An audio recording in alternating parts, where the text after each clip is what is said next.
It is a pleasure to introduce Professor Alex Vakakis. Professor Vakakis is a chair professor in the Department of Mechanical Science and Engineering at University of Illinois, Urbana-Champaign. He has a large lab over there. He graduated from Caltech in 1990, Imperial College in 84, and from the University of Patras in Greece before that with a diploma. He is a winner of many awards. His research interests include, among many topics, dynamics, vibrations and acoustics, NEMS and MEMS, system identification, and reduced order modeling. It is a pleasure to introduce you, Alex, and good to see you again. Thank you, Mohammed. It is a real pleasure being here among colleagues and friends, and it's some kind of back to normalcy, not 100%, but it's a good path towards meeting again all together in technical conference and enjoying the presentations and the atmosphere. So thank you. Let me share my screen. Can you see my screen? Yes? Okay. Let's see. So Mohammed, if you could just let me know 5 minutes before the end of my time so that I can stop chatting here, that'd be great.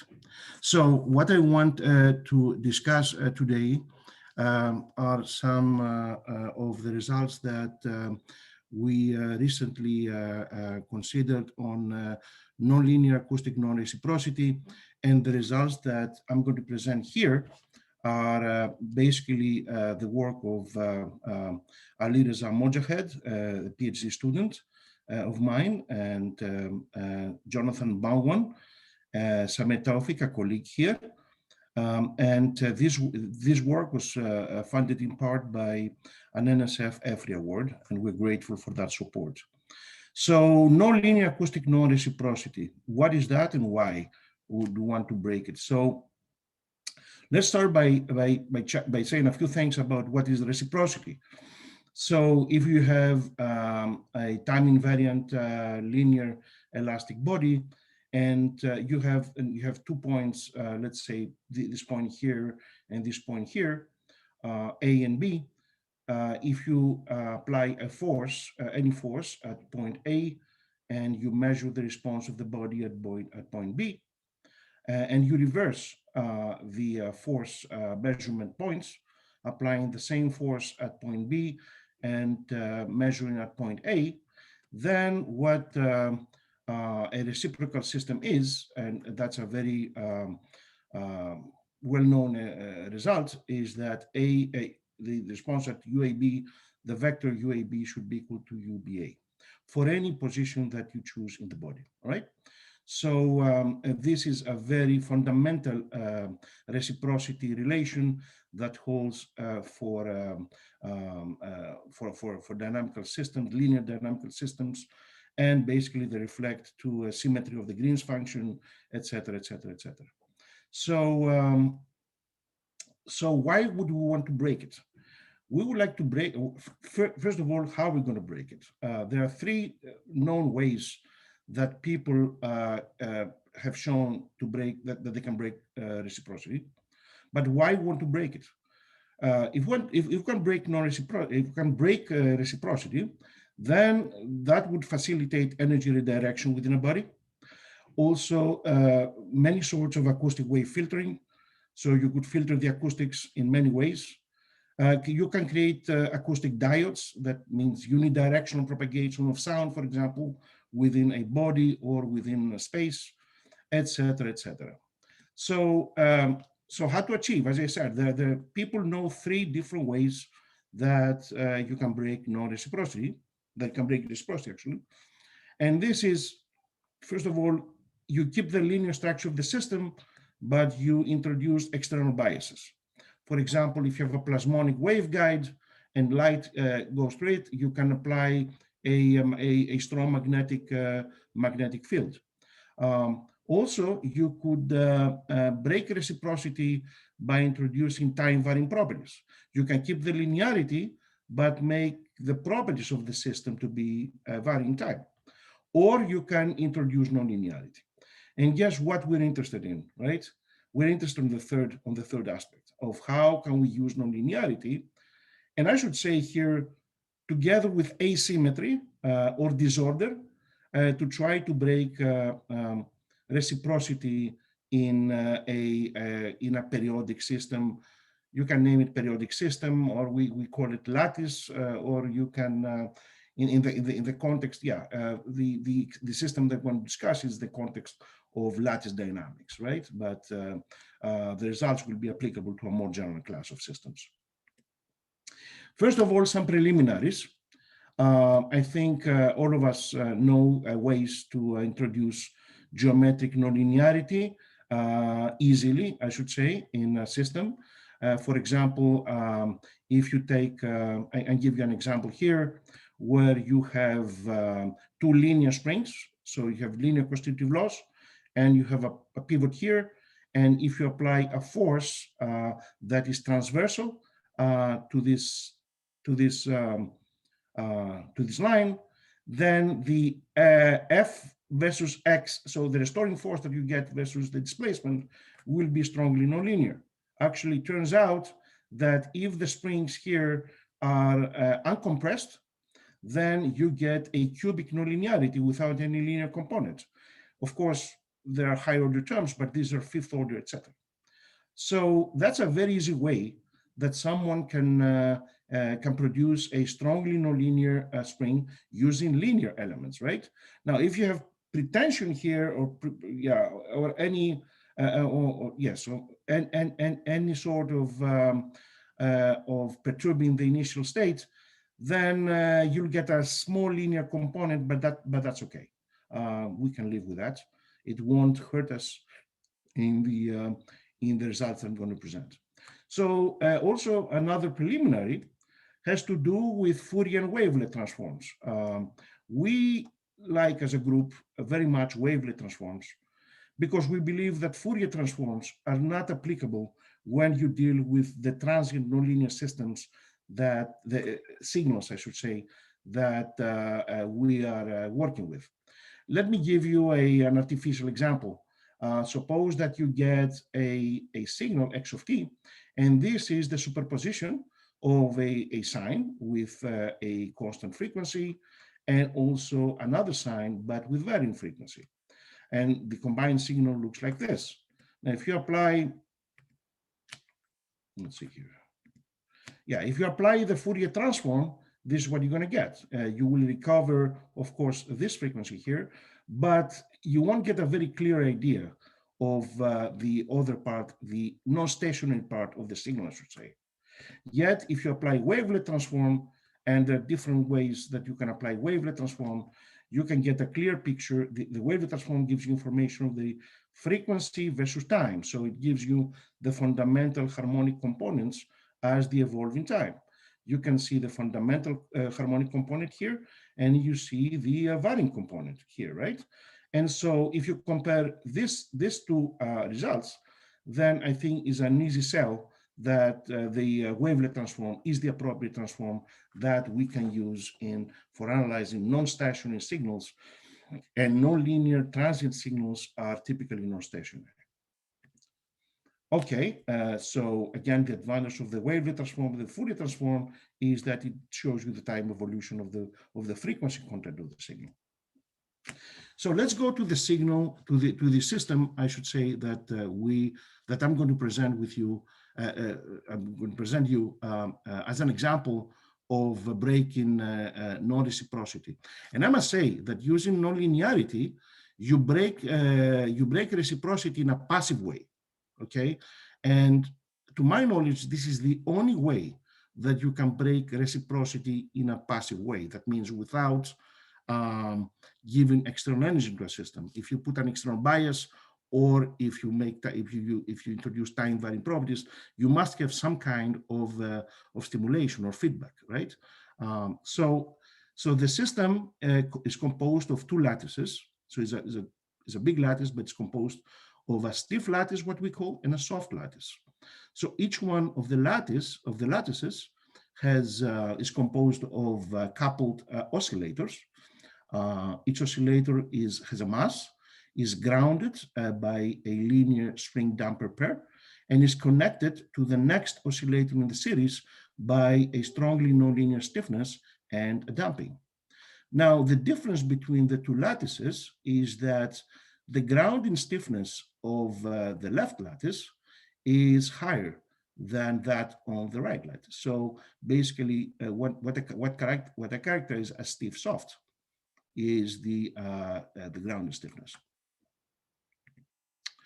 Okay, now an experimental realization of this, and I will discuss more about that, is a cell like this. Okay, so this represents the mass, and there are flexures here that ground the mass to a fixed base, and these are the grounding stiffnesses. And then if you see, if you look carefully here, there's a wire, right? There's a wire, and a magnification of this is here. So this wire provides the nonlinear connection, the nonlinear coupling between oscillators. So experimentally, we created this lattice system composed of a stiff component and a soft component. You see, by using this kind of flexure for grounding, you can easily manipulate the stiffness of the grounding element. Okay. So we did a series of experiments, and on all the experiments, we applied the transient excitation, a shock, an impulse, right? So we hit first the cell on the left. This is the input, and we monitored the reflected wave, and in this case, we show that if you hit the stiff lattice, there is no transmitted wave in the soft lattice. Whereas if you apply an impulse, the same impulse in the soft lattice, you get a smaller reflected component, but also a big transmitted component. And so you have a situation where, depending on when you hit the lattice, you have propagation from right to left, but not from left to right.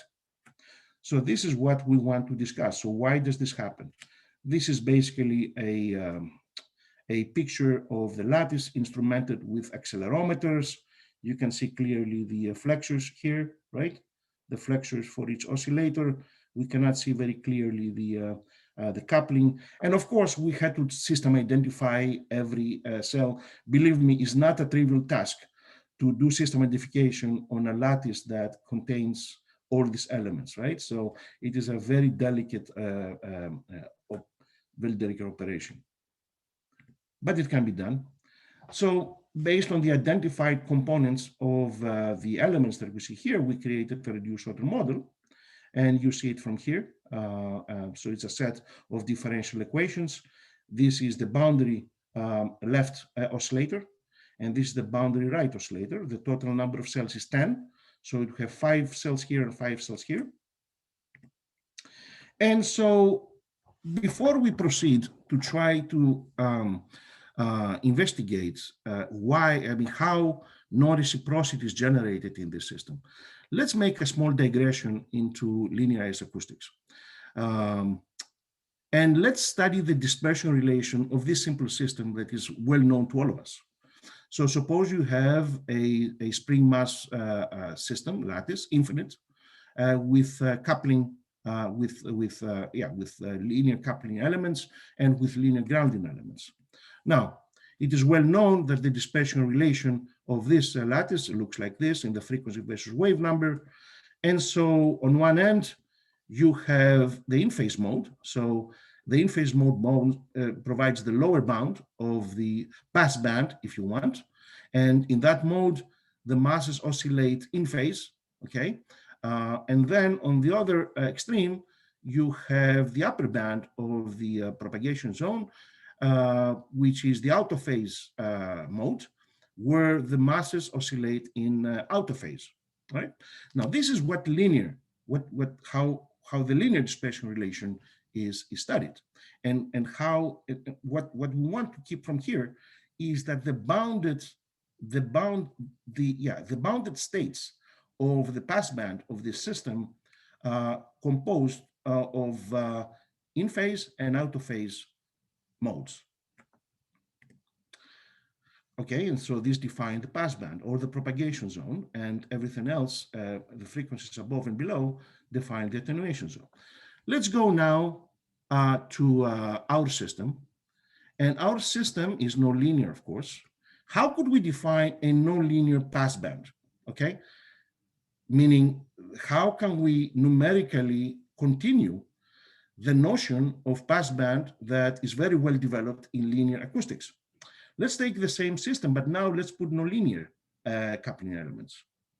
Well, clearly, this system here of infinite extent has an in-phase normal mode, an in-phase nonlinear normal mode, if you want, where the masses oscillate in phase, right? The adjacent masses, right?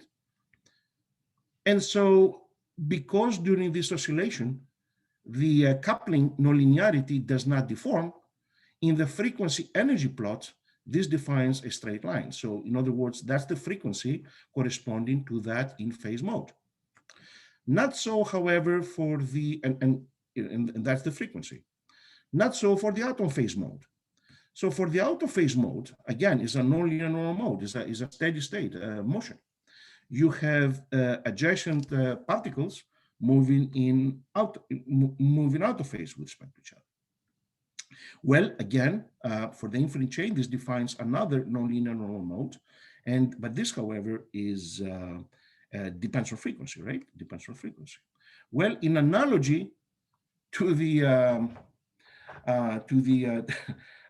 to what we said for the linear chain, why can we define what is in between in the frequency energy plane?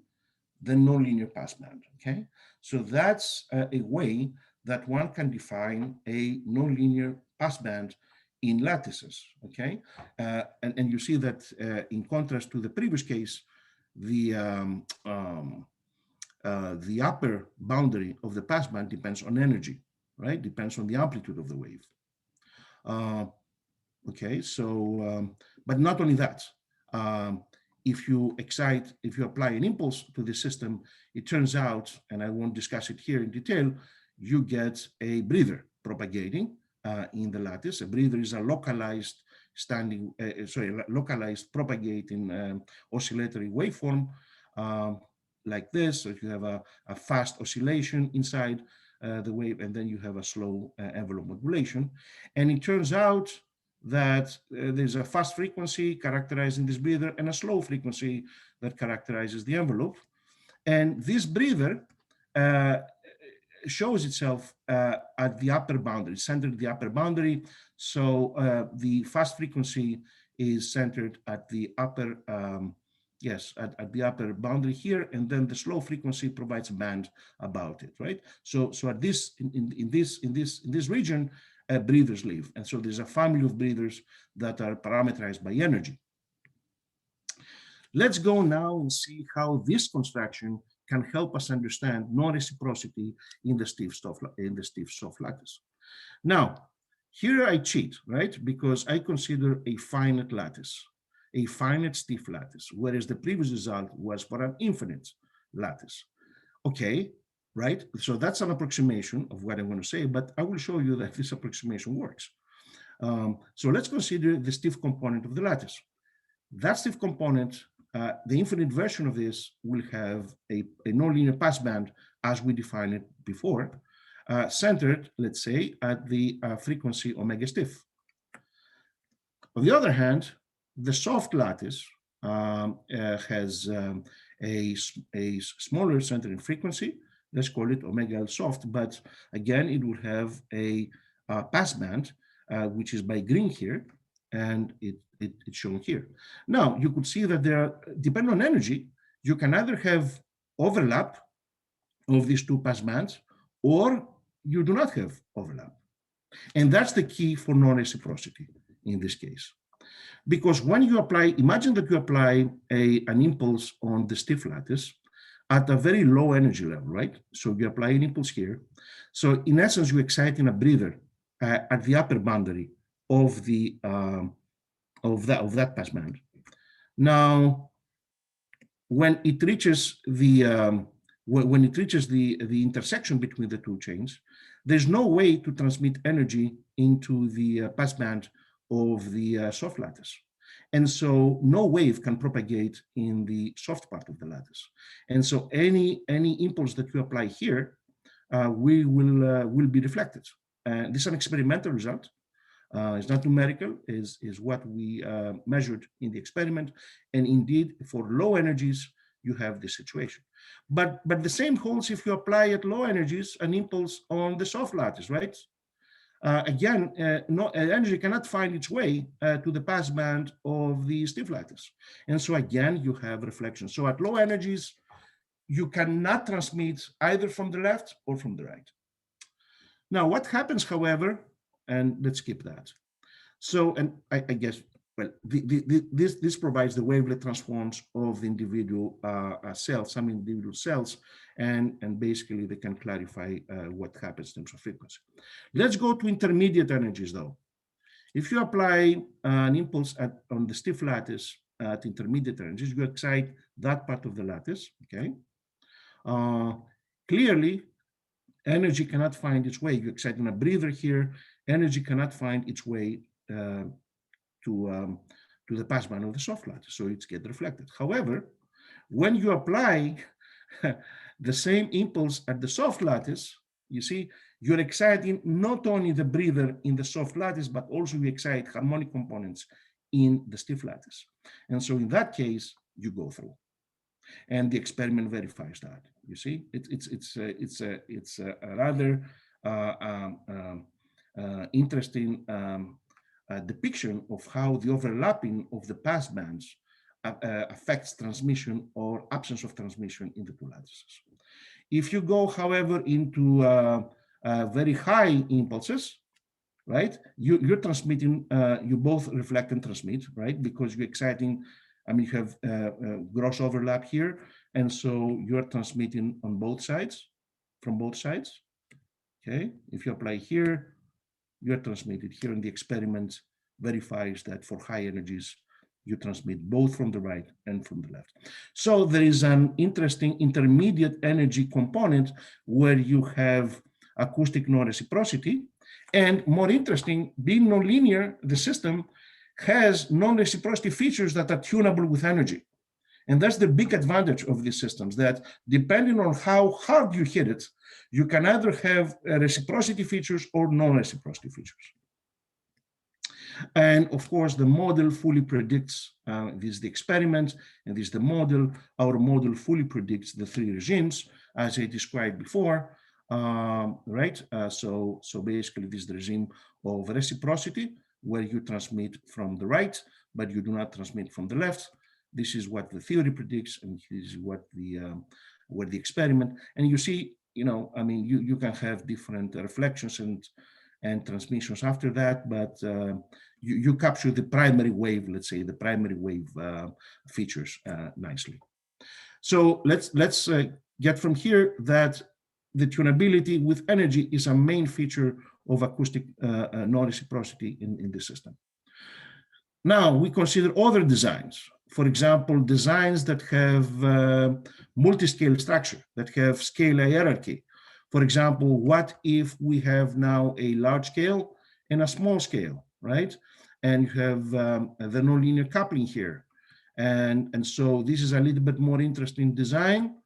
You can experimentally verify this by introducing this large scale, which is the kind of brown figure here. And also you have a small scale here, which is this feature here, and you have springs that couple them. And again, the nonlinearity that couples these two scales is through these springs.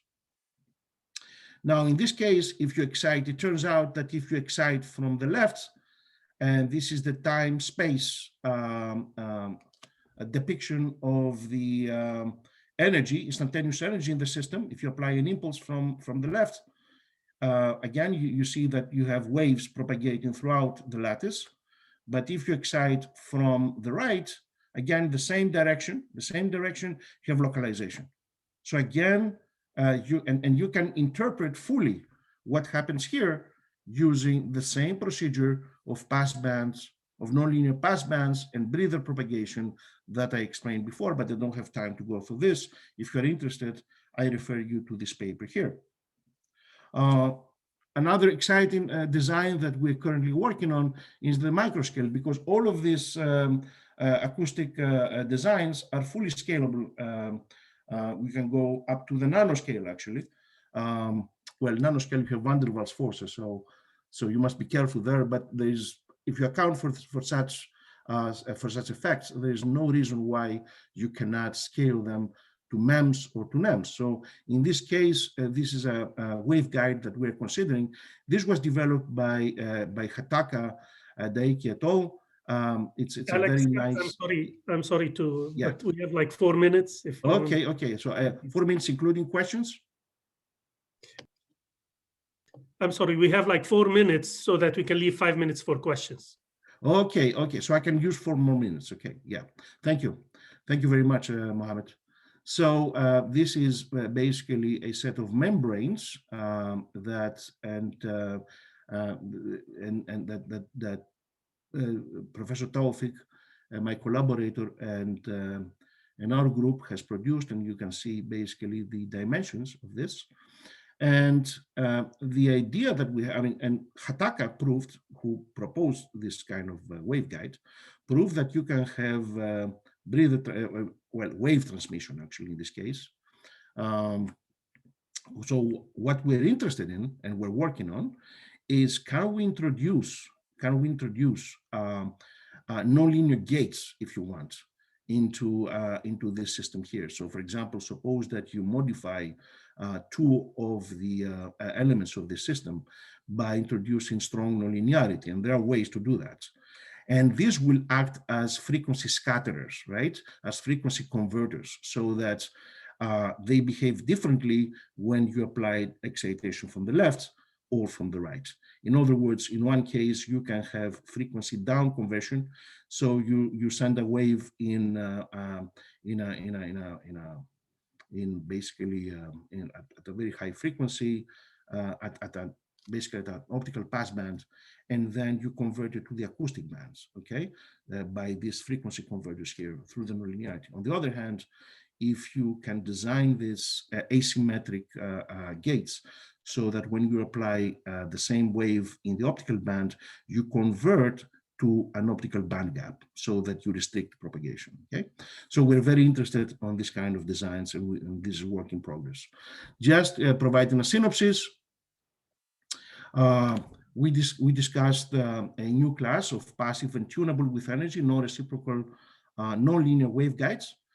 To our knowledge, this is the only class of waveguides where you can break reciprocity passively, and also with features of tunability with energy. How our design was based on careful design on the passbands or propagation zones of the constituent lattices, and so we have a nice design tool in our hands if we want to extend that to other kinds of lattice systems. This is a technicality that we overcome the limitation of edge modes. So non-reciprocal acoustic waveguides can be applied into many different multi-scale applications. I mentioned some in the beginning, I mentioned some other ones here: sound isolation, vibration mitigation, energy harvesting, target energy transfer, sensing. I would also say topological insulation, right? So there's an interest recently on topologically insulated modes, but most of the designs, 95% of the designs that we saw up to now are linear. So in our case, we're interested in extending this to the nonlinear regime. And with that, I would want to end my talk. Thank you very much, and it was a real pleasure just meeting you even virtually. Thank you, Alex. I second everyone's comments here about this talk. Great talk. We have a few questions, so let's try and answer them all fast. So the first question is from Matthew Cartwell. He's asking about, can you tell if the wire coupling the lattices together are tensioned, and if so, was there a calibration mechanism needed to get the tensions equal? Oh, believe me, there was. Believe me, there was. We lost a lot of time. The most difficult part, if I may say, the most difficult part in what I described was the system modification, the calibration, and making sure that when you do a measurement, when you do a system modification on Monday, it will be the same result when you do it on Tuesday. Believe me, it was a huge undertaking, and I could spend hours discussing that. Identifying and keeping, a small uncertainty bound for each one of these parameters was a major task. But yes, it can be done. There was a very small tension because unavoidable, but we're able to address that. Very good. I have another question from Harry. He's asking, other mechanisms that produce non-reciprocity use buckling, which then requires resettings. What are your thoughts on using such phenomena in this context? Well, I know what Harry refers to. I mean, this is a work by Chiara Deraio in Caltech, right? Where, yes, sure. I mean, I could not comment very much about this because we're not taking that path, but using bistability is a form of nonlinearity. The only problem, as Harry said, is that after each propagation, you have to reset everything, okay? And that's a problem. So that's, and also you can use electromagnetic forces, absolutely. But then the question is this passive or active, right? I mean, there's a fuzzy area there. So we're not taking this path, but I know that people have, and perhaps a mechanism that would restore the buckled elements would be appropriate for practical applications. Very nice. We have a question from Christian Silva. How is the excitation to the left and right lattices produced? Was it a direct hit or base excitation? No, it was a direct hit. It was a direct hit. There was another source of uncertainty. I cannot. If the amount of difficulties that we faced with this system, we spent months because you excite with a hammer the left, and you excite with the hammer the right. It's a very big challenge to try to input the same impulse. So we had students spend a lot of time, and I give credit to them for this. Also, I must make a remark here. Exciting with the same force, left and right, doesn't mean that you input the same amount of energy, left and right. Okay, so the amount of energy differs because the impedance is different. So I will leave it to that. Sure. But yes, we used impact hammers. We have a question from Panagiotis Alivaras. He is wondering if a combination of stiffening and softening nonlinearities could provide further options for high energy bands. Absolutely. I mean, this is just a simple system that I discussed here, but you could use even piecewise nonlinearities, right, where you can tailor the force displacement law as you want. Stiff soft, as you saw, we're already using stiff soft systems, but incorporating stiff soft within a cell, that's a very interesting prospect. We've not done that, however. We have one last comment from Matthew saying, thank you for the interesting answer. Keeping the parameters constant is indeed a nightmare. It is. Let me just close with this. The students, our group worked, I believe, for 4 months just on the system modification. But once the system modification was performed and we were happy with the reproducibility, the experiments were done in a matter of 2 weeks. Now, 3 days after the last experiment of the verification, we had the lockdown at the University of Illinois because of the pandemic. So we were very lucky with this. And on that note, I want to thank you. Thank you, Alex, for a great talk. We appreciate it very much. And I want to thank also Nat and Walter for organizing this very interesting session. I'm sure we've all learned a lot. There were probably 130 participants. at any time during this talk. So with that, I thank you, and we close this session right on time. Appreciate everybody's time, and see you later.